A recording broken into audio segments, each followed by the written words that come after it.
Hello guys, காலைல எழுந்தவொடனே கழுது முகத்தில் தான் முழிச்சா நல்லதுன்னுவாங்க. ஆனால் நான் இவன் முகத்தில் தான் முழிப்பேன்.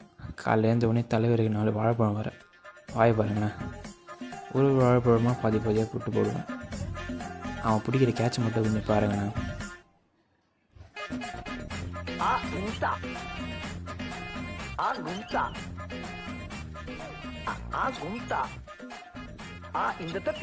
இந்த மாதிரி 4 வாழைப்பழத்தையும் போட்டுட்டு அப்புறம் அவனுக்கு சாப்பாடு போடுவேன்.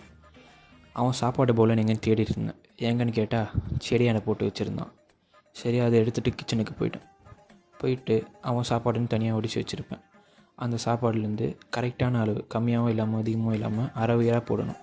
போட்டுட்டு தயிர் ஊற்றி தேவையான அளவு, அதாவது சும்மா தான் கொஞ்சோண்டு போடணும்.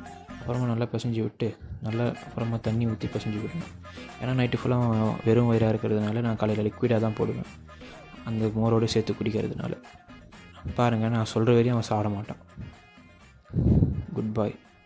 எப்போ நான் தொடுறனோ இல்லைன்னா நான் கமெண்ட் கொடுக்குறானோ அப்போ தான் அவன் சாப்பிடுவான்.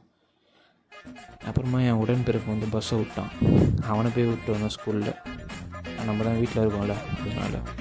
அப்புறமா வீட்டுக்கு வந்துட்டேன். வீட்டுக்கு வந்து பைக்கை பார்க் பண்ணிவிட்டு உள்ளே போனால் நம்மளை கூப்பிட்டு கெஸ்ட்டு வந்தார். அவர் கூட கொஞ்சம் நாள் விளையாடிட்டு உள்ளே போயிட்டேன். பாய்.